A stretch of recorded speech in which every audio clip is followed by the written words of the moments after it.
Welcome to the Elevate Media Podcast with your host, Chris Anderson. In this show, Chris and his guests will share their knowledge and experience on how to go from zero to successful entrepreneur. They have built their businesses from scratch and are now ready to give back to those who are just starting. Let's get ready to learn, grow, and elevate our businesses. And now, your host, Chris Anderson. Welcome back to another recording of the Elevate Media Podcast. I'm Chris Anderson, your host. And if you're starting out in your journey of entrepreneurship, or maybe you've been doing it for just a little bit, you know how it is, you're small, you might not even have a team or much budget to put towards your marketing. Well, today, we're bringing on Sarah Noel Block on the show. She's an expert in this category, in this subject, and we're going to really get a lot of great, valuable information from her about how we can grow through content marketing strategies for those who don't have a big team, a big budget, just like a lot of us out there. So, Sarah, welcome to the Elevate Media Podcast. Thank you for having me. This is my favorite topic. I sell exclusively through content marketing. People are always like, how do you do that?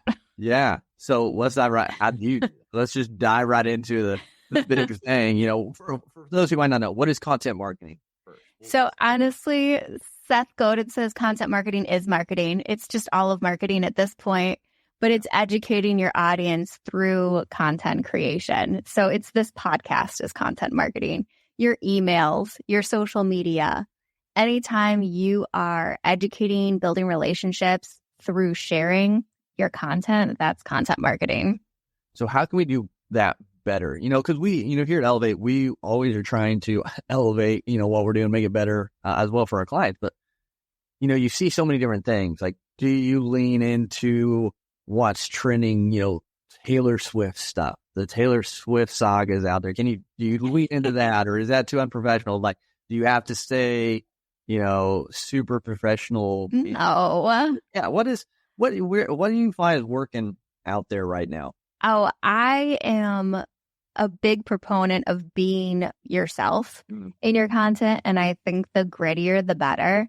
People are getting really sick of that super manufactured, polished content because that's all AI is creating. It's like, it's robotic and it's not real.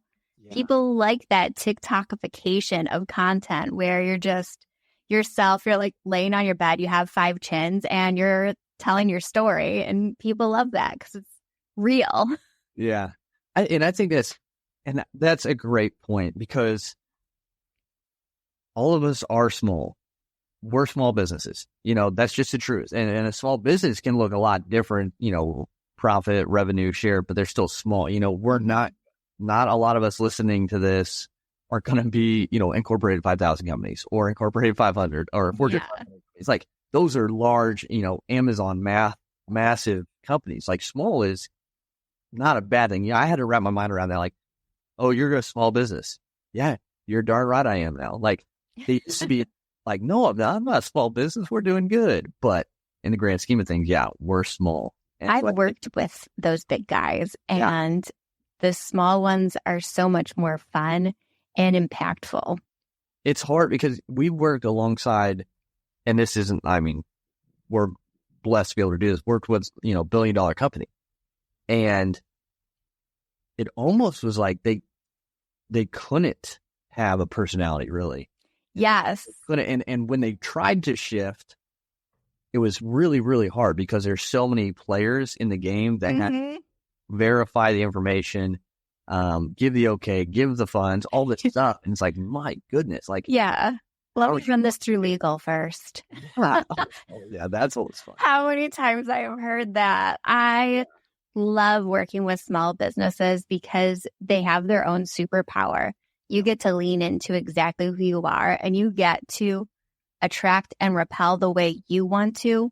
So you are working with your favorite clients. You're just cloning them over and over again through your content marketing because you're attracting and repelling the way you want to. Yeah. And it gives you a lot more room. And I think there's a place for, that cleaner, that cut, that polished content. But I think mixing in a lot of the realness, that grittiness, that just life stuff, especially as you're growing a business, is important. I think is having a good mixture. You find having a good mixture is still a valuable route to take, or, walk us through kind of what a good content marketing strategy is. Yeah, I think it needs to be clean in the way like your lighting needs to be good, your audio quality needs to be good. I'm not going to record my podcast episodes from my car. I'm not going to do that on my AirPods. Yeah. I've heard podcast episodes like that. I'm like, that's interesting one-offs. It's almost like listening to a live concert on Spotify where you're like, all right, that's cool. You can hear the background noise and it's different, but clean and polished is good for a podcast. You need good audio. But when you're posting on social media, when you are creating those shorts on YouTube, it's okay to not edit to perfection. I think that gives a lot of people paralysis, content paralysis, is this fear that what they create isn't going to be good enough. Nobody wants good enough. Nobody wants that.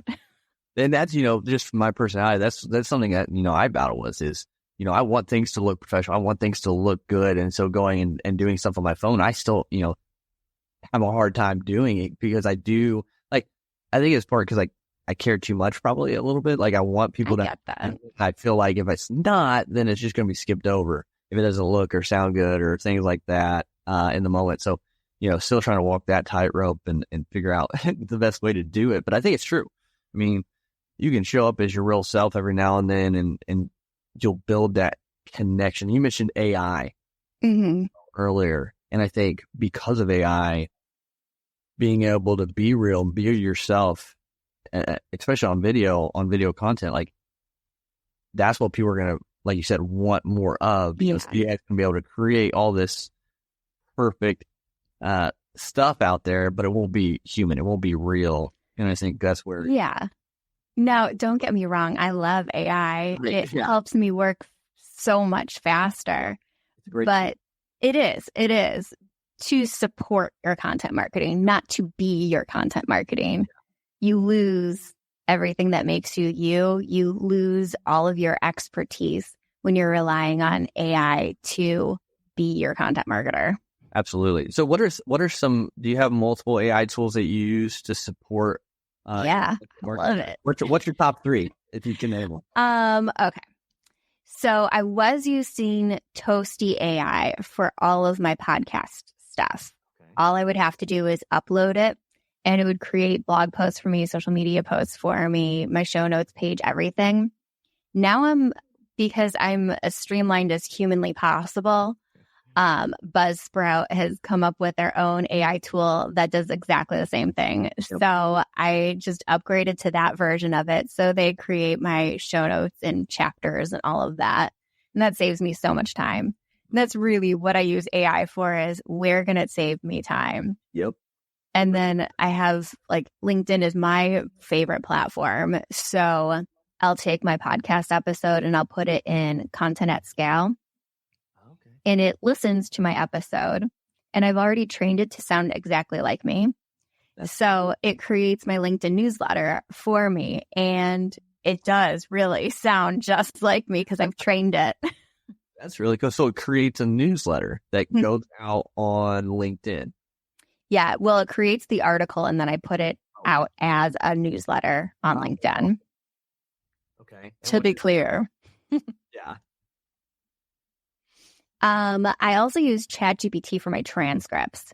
So that helps me a ton with saving time. I'll upload my transcripts from my interviews with people on there, and then I'll ask ChatGPT questions. Like, what was the biggest pain point that they talked about? What goal do they really want? What would make this a win? And I use it when I'm creating articles for my clients, strategies, because it just helps me comb through the transcripts so much faster. Yeah, ChatGPT is huge for efficiency and speeding up things, and we're Buzzsprout fans here too. So, but what was this? You said the second one was content at scale. Content at scale. I'm looking at that one. I haven't heard of that one, but again, it's great tools. Everything can that's coming out can be beneficial if used correctly, but we don't want to have that as a crutch, like you said. So. People are using these tools, they're trying to get structure, they're trying to get a little bit more efficient with it. But what pieces need to be in place to create a really good content marketing strategy nowadays? Yeah. The first thing I do is I start all of my projects with what I call a strategic spark. I'm interviewing all of this internal stakeholders within your company, and I build out that initial blueprint of what your strategy could look like based off of the stakeholders' interviews. And then from there, I'll move into interviewing your favorite customers. And I'll take all of those transcripts and find that golden thread that's weaving between what the stakeholders are saying and what the customers are saying. And I create my all-in-one strategy, which is called a strategic story, which is based off of your favorite customer. So basically, my goal is to clone your favorite people. And I create a messaging strategy, content strategy, and marketing strategy all in one place based off of that. Awesome. So people can look internally, like, what are we about, who we serve, and then figure out your clients, figure out what they're enjoying, what they're getting most value from, things like that, if they're doing this on their own. Some things that I'm asking when I'm on those interviews, like on the stakeholder side, I want to know what challenges they're hearing about on sales calls. What are the complaints that they get from customer experience? What are some things that we can change to make better? What does the buyer's journey look like? How did they discover you existed in the first place? What are the touch points that are happening in between that, discovering you exist, and actually signing a contract? And then when I'm having those conversations with customers, I want to know their point of view on what they feel like the buyer's journey look like.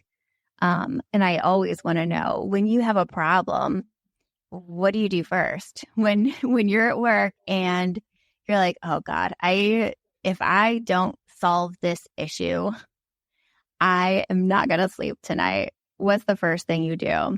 And that really helps guide what channels I'm on, what kind of content we're creating.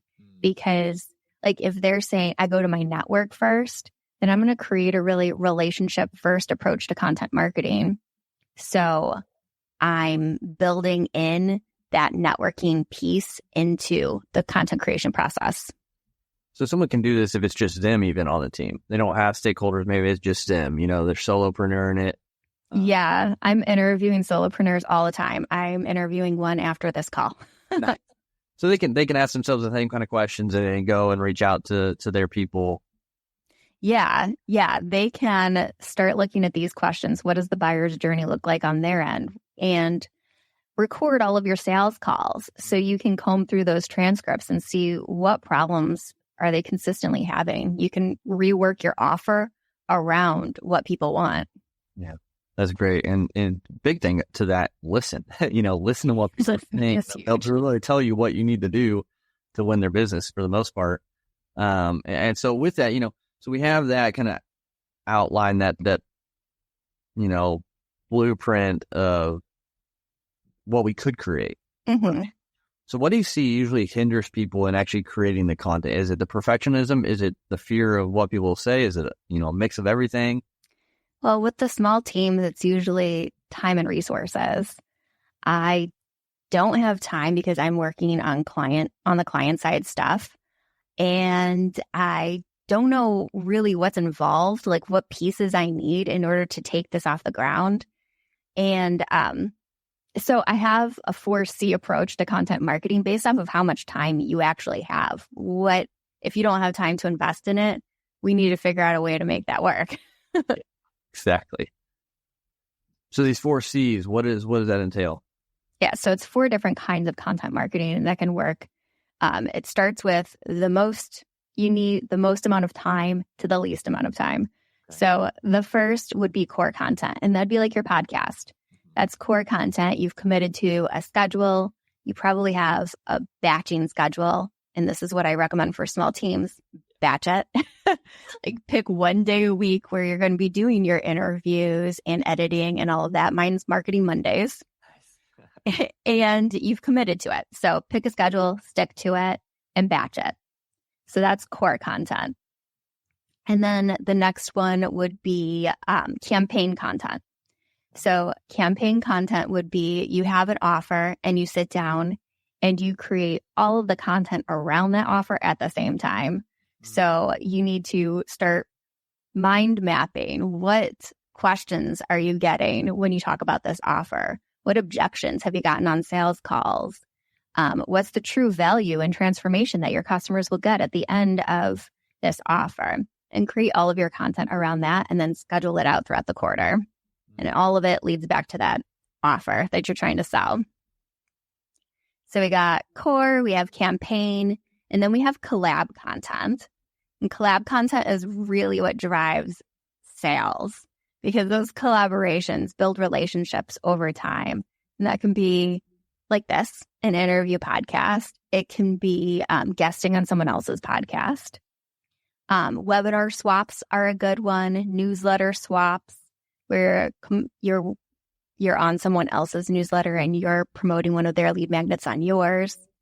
Guest posting on a publication. Those are all collab content. Okay. And then last is curated content, which is great if you have next to no time and you can just do it in a Friday afternoon. Yeah. And a good example would be like creating a podcast playlist where you have decided on this very niche topic, and then you just curate podcasts, not your own, other people's podcasts around that topic. So you have a little mixtape based off of this particular topic. And you can also do this with guides. You can create a really robust guide by just curating content from all over the web about it, or a video playlist on YouTube. Your entire channel could be curated playlists. And all of that can be done really easily in an afternoon.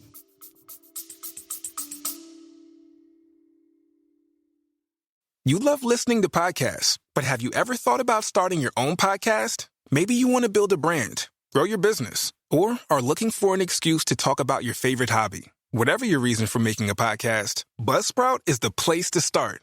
Since 2009, Buzzsprout has helped over 300,000 people launch their own podcasts. Buzzsprout walks you step by step through the whole process and will give you powerful tools to start, grow, and monetize your podcast. Ready to get started? Click the link in the show notes to get our free step-by-step guide to starting your podcast today.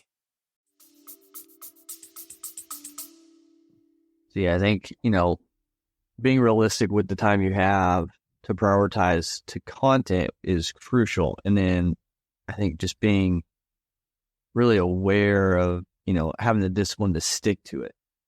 Yeah, that's really what it comes down to. That's why batching helps so much, because you create these micro habits of creating your content, and then it's not one of those things that falls off your list at the end of the day, like, oh, I didn't have time for this. Right. Yeah. And I'm all about batching. We batch the podcast, batch content creation. And so it's awesome.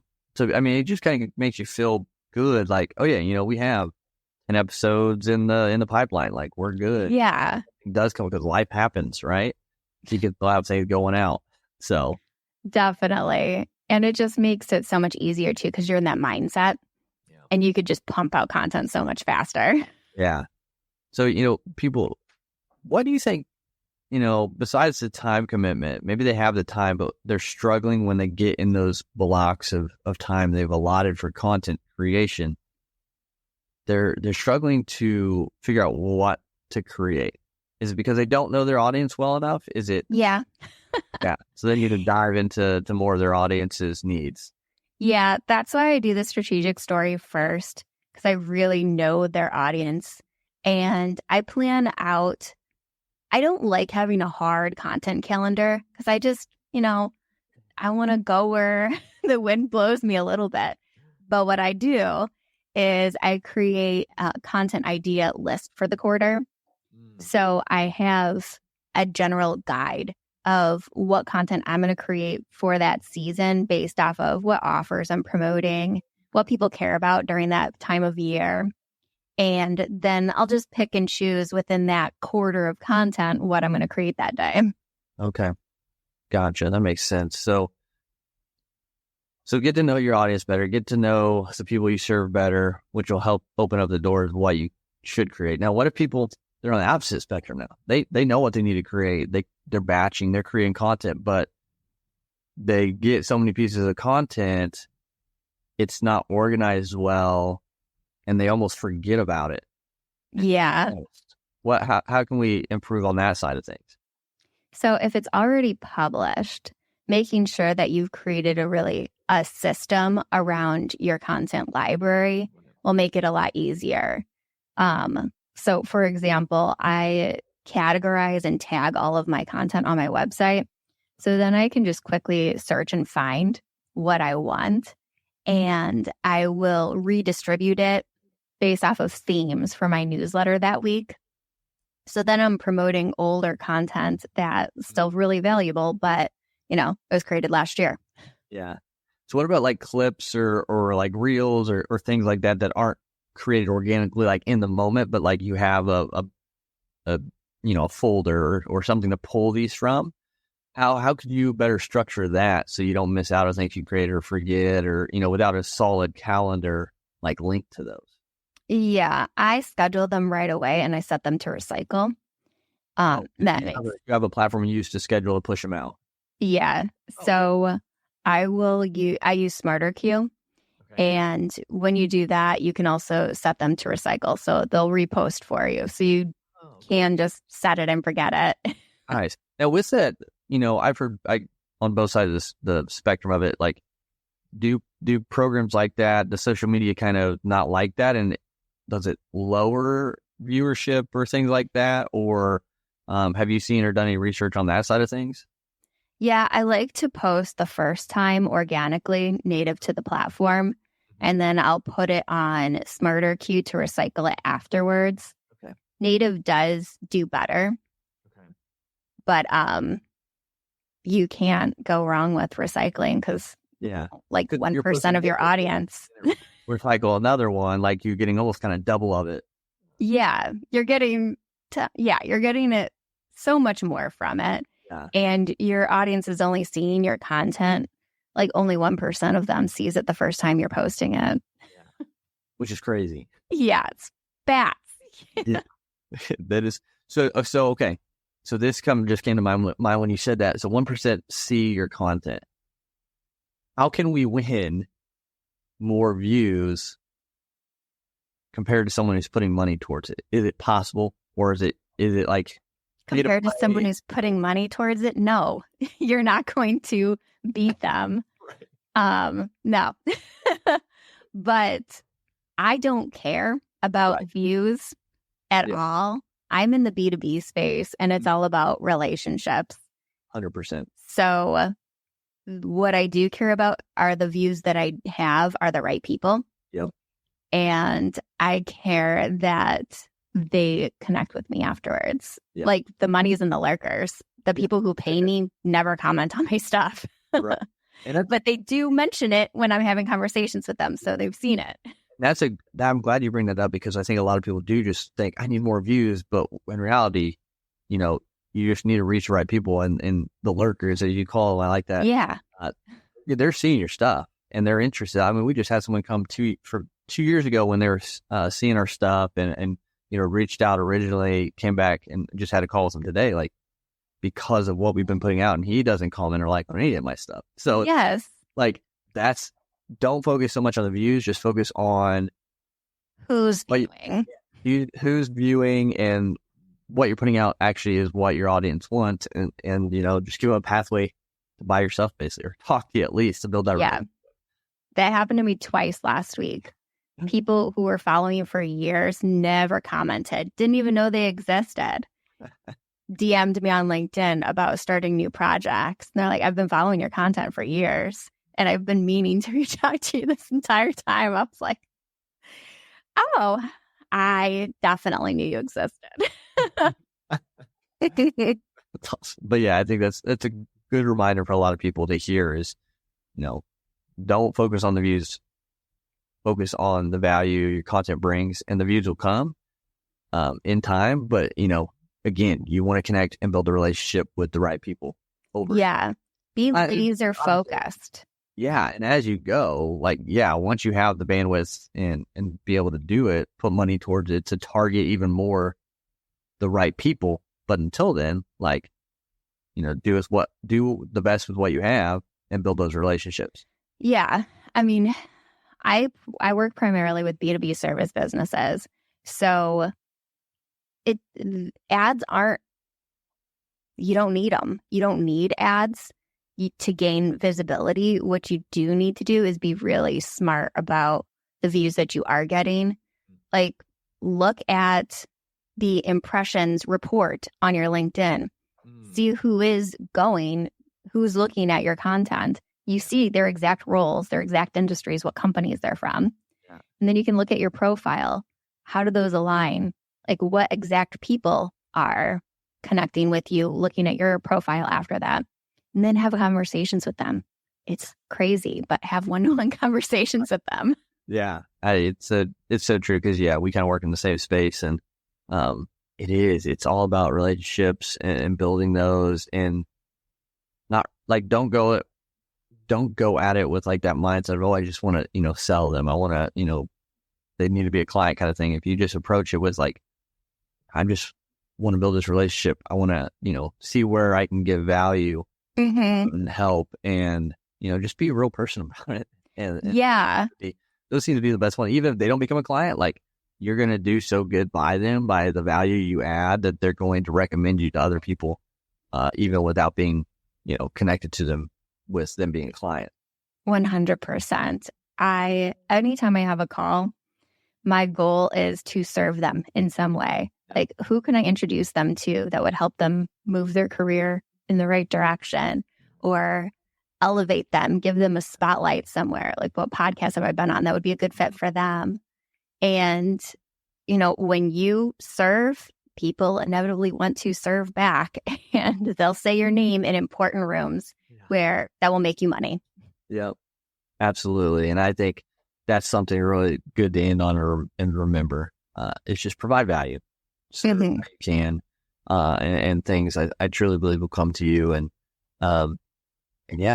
just be super adamant about discipline with your content, marketing strategy, get it out there, and just continue to improve, innovate as you go, but just do it. And Sarah, this has been a great conversation. I've really appreciated everything you've shared on here. Your 4 C's and all the other things that people can take away to improve what they're doing, to make it better in the world, and to grow and elevate what they're doing. So if people want to get connected with you, find out more about what you do, who you are, where can they go and do that? Yep. My website is my name, sarahnoelblock.com. My podcast is Tiny Marketing, and I hang out on LinkedIn. Awesome. Everybody, get connected with Sarah then. Again, Sarah, thanks so much for being on the Elevate Media podcast today. Thank you. Thank you for listening to the Elevate Media podcast. Don't forget to subscribe and leave a review. See you in the next episode.